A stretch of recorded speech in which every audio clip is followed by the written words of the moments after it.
جس سال امام مہدی کا ظہور ہوگا اس سال حج امیر کے بغیر ہوگا۔ مینا میں کسی بات پر لوگوں کے درمیان جھگڑا ہوگا جس کا انجام قتل و غارت گری پر ہوگا۔ حجاج کرام کو لوٹا جائے گا۔ عرب حکمران کے قتل پر جمرہ عقبہ کے پاس خوب خون ریزی ہوگی۔ بسم اللہ الرحمن الرحیم۔ السلام علیکم ورحمۃ اللہ وبرکاتہ۔ امام مہدی کے ظہور کو قرب قیامت کی علامت میں سے بیان کیا گیا ہے۔ نبی کریم صلی اللہ علیہ وآلہ وسلم نے فرمایا، جب یہ دنیا ظلم اور ناانصافی سے بری ہوگی اس وقت امام مہدی کا نزول ہوگا اور یہ حضرت فاطمہ اور حضرت علی کی اولاد سے ہوں گے۔ ان کے نزول کا وقت حضرت عیسیٰ علیہ السلام کے نزول سے کچھ پہلے ہوگا۔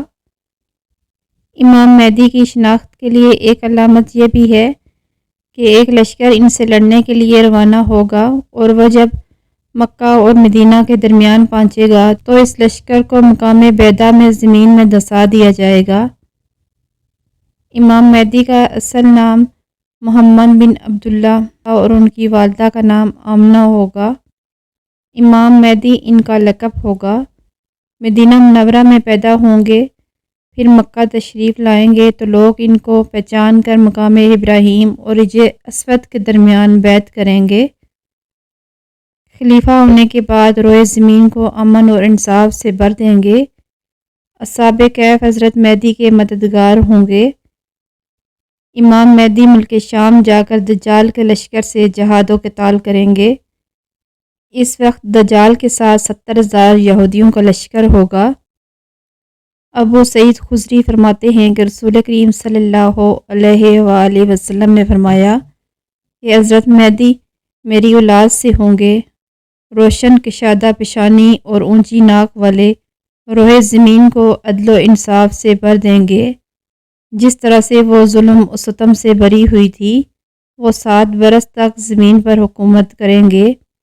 حضرت عبداللہ بن مسعود فرماتے ہیں کہ نبی کریم صلی اللہ علیہ وآلہ وسلم نے فرمایا، قیامت اس وقت تک قائم نہیں ہوگی جب تک میرے اہل بیت کی حکومت پورے عرب پر قائم نہ ہو۔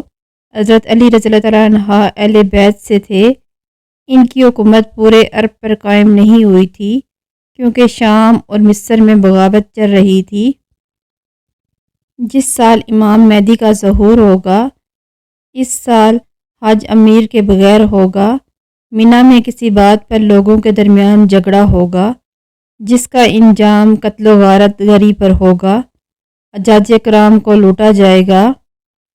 عرب حکمران کے قتل پر جمرہ عقبہ کے پاس خوب خون ریزی ہوگی۔ اسی دوران پوری دنیا سے 7 بڑے علماء بغیر کسی سابقہ تیاری کے مکہ مکرمہ پہنچیں گے اور امام مہدی کو تلاش کریں گے۔ اس وقت آپ کی عمر 40 برس ہوگی۔ آپ نے اس وقت سفید لباس پہنا ہوا ہوگا۔ آپ کے پاس نبی کریم صلی اللہ علیہ وآلہ وسلم کی قمیص مبارک اور جھنڈا اور تلوار ہوگی۔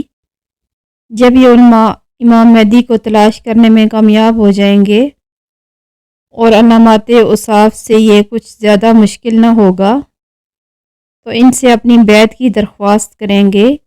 امام مہدی پہلے تو تردد کا اظہار کریں گے اور اس ذمہ داری سے بچنے کی کوشش کریں گے، لیکن جب ان علماء کا اصرار بڑھ جائے گا تو امام مہدی حجر اسود اور مقام ابراہیم کے درمیان ان سے بیعت لیں گے۔ پھر اسی دن عشاء کی نماز کے بعد عمومی بیعت ہوگی اور امام مہدی خطبہ ارشاد فرمائیں گے۔ حضرت امام مہدی کے ظہور کے بعد کفار، مشرکین اور یہود و نصارہ سے ان کی خون ریز جنگیں ہوں گی۔ فلسطینیوں کو بے دخل کیا جائے گا اور مسجد اقصیٰ کو شہید کیا جائے گا اور تیسری بڑی جنگ عظیم کا آغاز ہوگا جس کی قیادت امام مہدی کریں گے۔ حضرت امام مہدی کا ساتھ دینے کے لیے مشرق سے کالے جھنڈوں والی فوجیں نکلیں گی اور دوسرا لشکر بھی یروشلم میں جا کر ساتھ ملے گا۔ جنگ خلیج سے فارغ ہونے کے بعد دجال کا خروج ہو جائے گا۔ دجال کو قتل کرنے کے لیے حضرت عیسیٰ آسمان سے نازل ہوں گے۔ نزول عیسیٰ کے بعد حضرت امام مہدی کا کام چونکہ پورا ہو چکا ہوگا، اس لیے وہ حکومت اور سلطنت اور دیگر تمام امور حضرت عیسیٰ کے سپرد کر کے ان کے تابع ہو جائیں گے۔ ناظرین کرام، اگر ویڈیو اچھی لگی تو چینل کو سبسکرائب کریں اور ساتھ ہی دیے گئے بیل آئیکن کو پریس کریں تاکہ اس طرح کی مزید ویڈیوز آپ تک پہنچ سکیں۔